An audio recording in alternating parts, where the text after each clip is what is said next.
Hello and welcome to Money Girl, a podcast that helps you master your money so you can live rich and love the journey. My name is Laura Adams. I'm a personal finance expert and award-winning author of several books, including Money Girl Smart Moves to Grow Rich. For today's show, I have an interesting interview with Doug McCormick. He's a really smart guy who's a Harvard MBA, entrepreneur, and author. We talk about some of the ideas in his new book, called Family Inc., using business principles to maximize your family's wealth.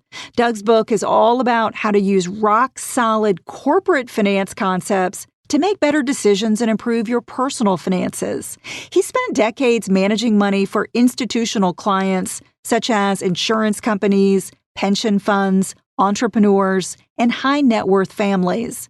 We talk about his belief that every family needs a chief financial officer or CFO, and how even if you don't own a business, you are an entrepreneur because you sell your labor, which is your largest asset.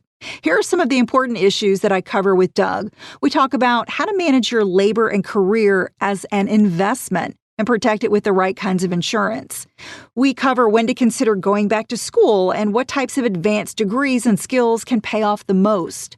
How education allows you to extend your working career, earn more, and have greater financial security. We talk about why typical financial literacy can oversimplify the role of debt and actually hold you back from achieving success, and how to stay focused on the big picture of your long-term financial goals and think more like a business owner than an investor, even when the stock market takes you on a roller coaster ride. No matter your stage in life, I think our conversation will help you manage your family's finances better and make the most of your opportunities. Now, here's my interview with Doug. Doug, thanks so much for joining me on the Money Girl podcast. Glad to be here, Laura. Thank you. And congratulations on your new book, Family Inc. Tell me why you wanted to write this book. I saw a real need and an opportunity to have a positive impact on a lot of people who I think are seeking ways to better navigate the financial game of life. The way our economy is evolving, these skill sets are becoming more important, and our current education system does not do a good job of teaching these life skills. Yeah, I couldn't agree with you more. Tell me how you got started as a professional investor. I'd probably have to go way back to my early childhood. My father was an educator, but enjoyed following the markets, and he got me interested at a very early age. And, nothing like success to breed interest. So he got me involved in a couple early stocks that did well, and that seemed like a very interesting hobby. That's great. So your whole book is based on the premise that families need to think about their finances more like a chief financial officer of a company. Why do you think that's so powerful for families? Well, I think I personally have struggled with trying to understand the impact of disparate decisions. So the way the market's currently arranged, people sell you investment products, they sell you insurance products, and it's hard to understand how those choices impact one another. And I think this Family Inc. framework is very powerful because, first of all, it allows you to recognize all the assets the family has, not only your investment assets, but your labor assets, which for many people are the largest asset you may own. And it also helps connect these disparate decisions so that people can understand that their choices around education and career impact their choices around insurance, investment, and retirement. So for me, it's a very elegant way to think about all these competing demands. Yeah, we'll come back to the education piece, but first I want to ask you to elaborate on why you think labor is our biggest asset. Well, essentially, as a young person, you graduate from high school or college and you've got, 50 plus years opportunity to essentially sell your labor in the marketplace for money. And, that is an asset. We should think about it the same way an owner of land would think about, a natural resource like lumber or coal that would exist. So it's something that we have to sell. It's a perishable asset, but it is, I think, the most important asset that every family and every individual owns. Yeah, I think so many people underestimate or undervalue their earning potential. Tell me how you think education level influences our lifetime earnings. I mean, certainly those with advanced degrees have the opportunity to earn more. What would you say to somebody who's maybe thinking about going back to school, or even someone who's struggling to pay off student loans right now? First and foremost, you have to be honest with yourself about your interest in pursuing a career that requires an education and your aptitude to be successful in achieving the education and applying that in a career. The worst investment I think many people could make is to invest in the education and then not take advantage of it. But having said that, if you do have the aptitude and the interest, I believe it's by far and away one of the absolute very best investments that you can make today. The statistics are pretty clear. Higher levels of education result in higher average income, results in less unemployment, and one that many people underappreciate, it also allows most people to extend their earning capacity or their careers. If you're, in a manual labor environment, by the time you're 60, 65, that may be difficult to continue. But if you're in a white-collar profession that's utilizing your intellect, many people can be very successful and very effective, well into their 70s. And so I think that additional earning power provides tremendous financial security. What about listeners who are thinking, wow, Doug, well, I'd love to go to graduate school, but I can't afford the cost of it, much less the loss of income that I might have to experience while I go back to school full time? Yeah, I would say you need to differentiate the quality of the investment versus how to finance it. And so I think, as I said before, the investment is a very good one. And I think there are lots of ways to finance this, such as school loans and other programs to facilitate access to good education. So, my advice to young people is if you have the aptitude and the interest, you can't afford not to go to school. Yeah, I went back and got an MBA in my, I guess I was late 20s, and I really did think about it as an investment. Not only was it a lot of money, but it did take me away or was a distraction from my career at the time. I was lucky enough to have an employer who really supported me going back to school and even paid, I think, about a third of the cost. So I think a lot of folks can leverage their employer if they have that as a benefit. They should definitely try to maximize it and even make a proposal to their employer to get even more reimbursement for education. If you can really make that case, you never know. They may actually come with more benefit than you anticipate. That was the case for me. Yeah, I find that people who have worked in an organization for a period of time, who have done well and have demonstrated their long-term potential for growth, this conversation is usually well received, and employers are generally pretty flexible about accommodating this additional experience in a self-interested way, right? It's an opportunity for them to bring you back with future growth opportunities. What are some of the best degrees to get that can maximize an investment in your education? Well, so one of the things that I'm a big advocate of is flexibility. And what I mean by that is, the markets, whether they be financial markets or the economy or businesses in general, are very dynamic today. They're all competing in a rapidly changing environment. And so skill sets that give you the flexibility to move geographies, to move industries, and to move in different job types, I think create real value. It's kind of the optionality of those skill sets. And to me, that leads to skill sets or degrees that are very focused on problem solving with a bias for underlying sciences and mathematics. Not necessarily because you will apply those specific mathematics in your job, but I think it's a disciplined way of thinking and solving problems. And ultimately, that's what employers are looking for, problem solvers. Why do you think that hard work and talent really may not be enough to create wealth? I think it's pretty clear in the marketplace. Hard work and talent are certainly conditions that are required for success, but I think it also you have to be thoughtful to allocate your labor to attractive opportunities. And so one of my big beliefs that I communicate in the book is, you should think about yourself as an investor when you allocate your labor to these different jobs. And not only do you need to work hard and be talented, but you need to deploy that labor against attractive opportunities in industries that are growing, that will create opportunity for advancement and also compensation for your labor. Let's talk a little bit about debt. How do you think families should think about borrowing money to finance assets? I think there's a general oversimplification of the role of debt in the family financial structure.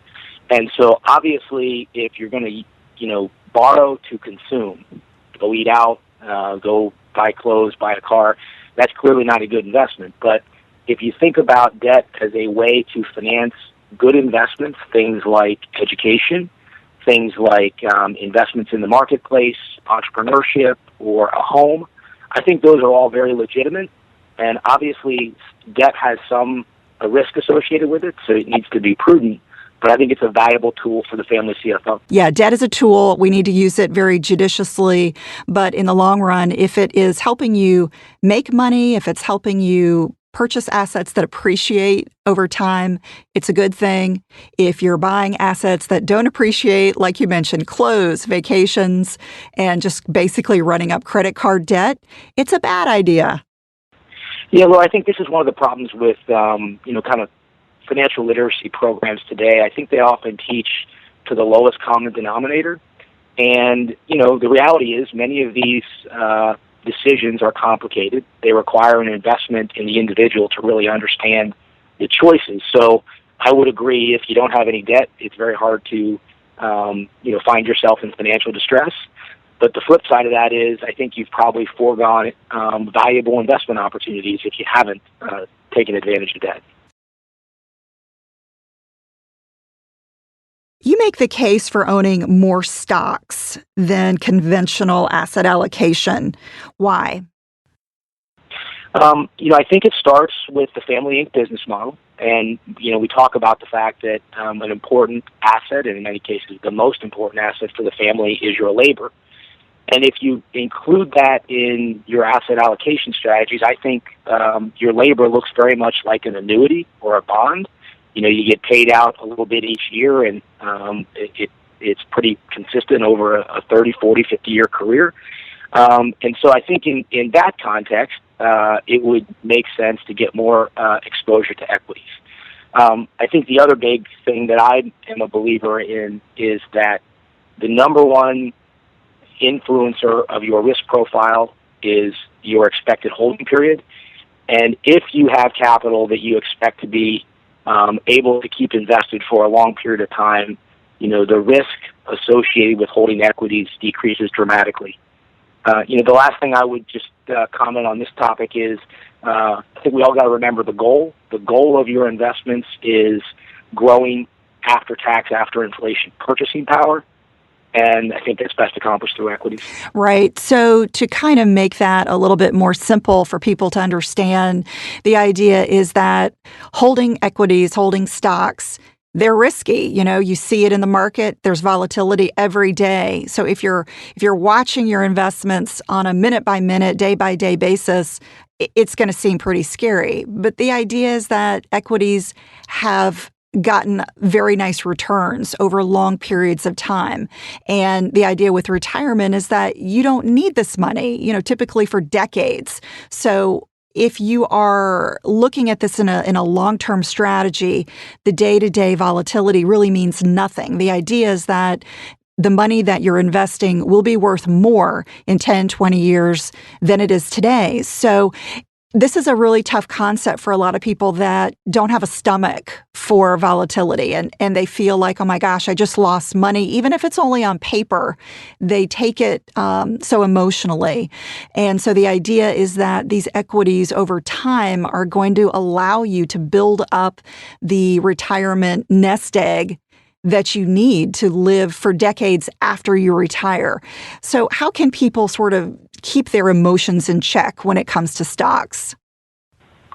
I think it's being focused on the big picture, appreciating that history is on your side.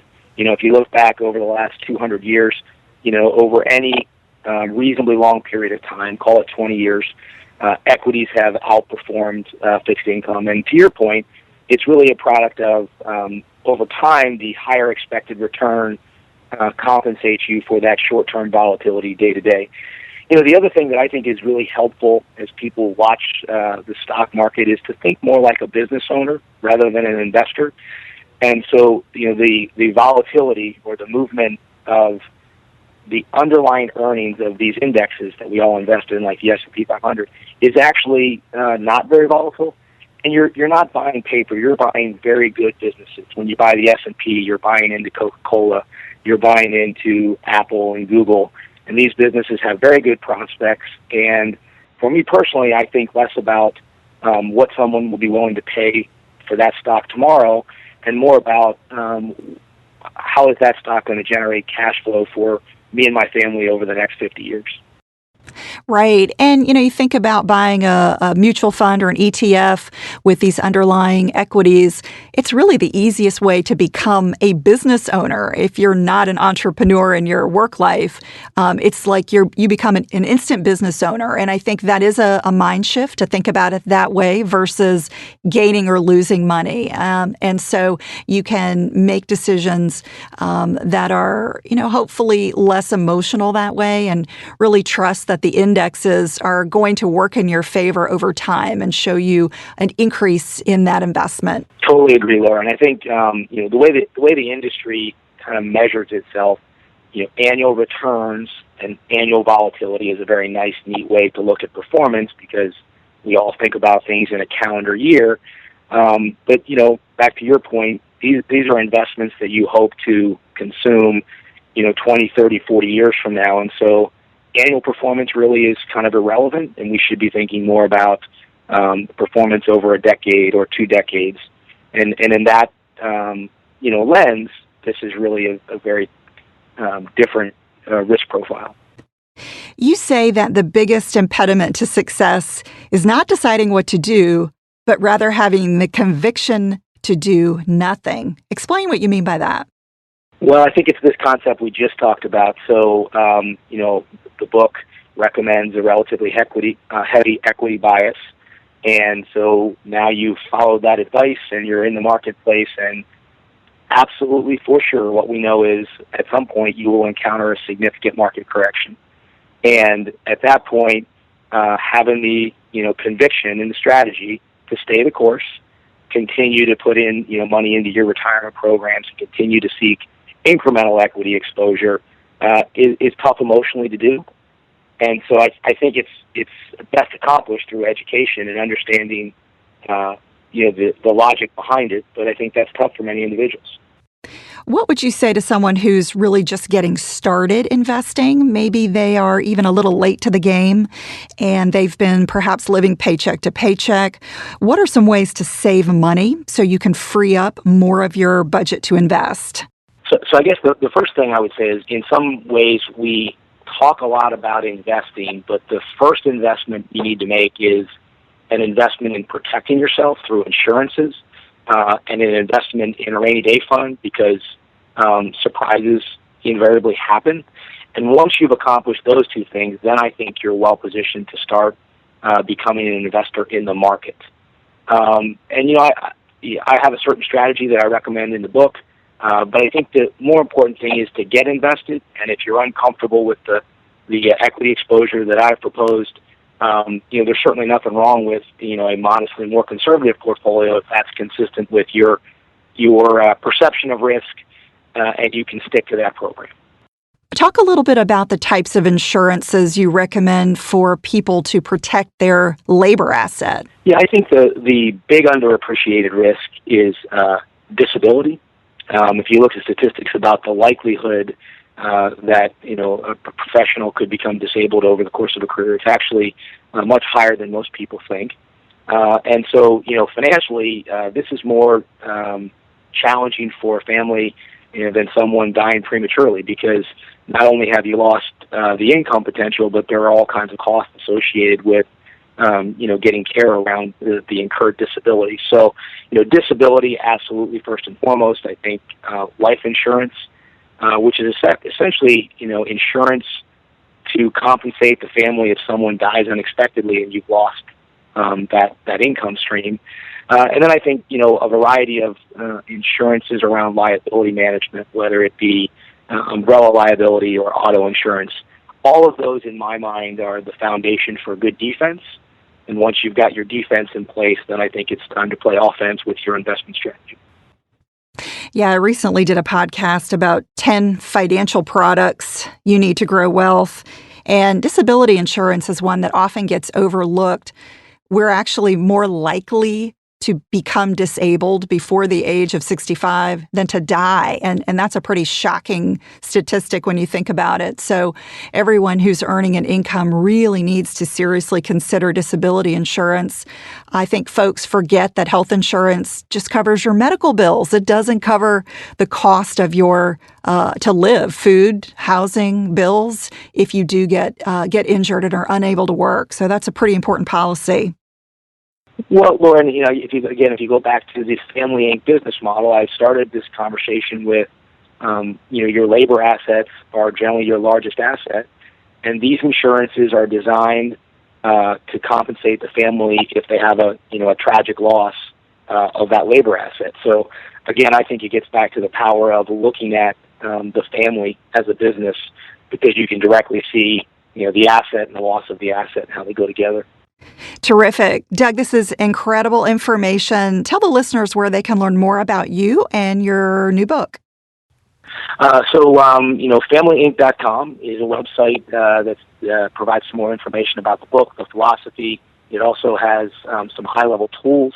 They're essentially business tools applied to personal finance, an income statement, a balance sheet, how to think about the value of your lifetime labor. And also, obviously, the book is available on Amazon, other online retailers, and in your local bookstores. Thanks so much for joining me, Doug. Hey, Laura, I really appreciate the time. Enjoyed it. To learn more about Doug, check out the notes for this show in the Money Girls section at quickanddirtytips.com. This is episode number 449, called Use Business Principles to Maximize Your Wealth. And that's also where you'll find the full archive of podcasts that predate what's available in iTunes or any other audio app that you may be using, like Stitcher, SoundCloud, or Spotify's mobile app. If you have money questions, comments, or suggestions for future show topics, a great place to interact with me and many other really smart people who are in this community is my private Facebook group called Dominate Your Dollars. To request your invitation, visit Dominate Your Dollars on Facebook or send me a text message for immediate access. Just text dollars to the number 33444. I hope to see you there.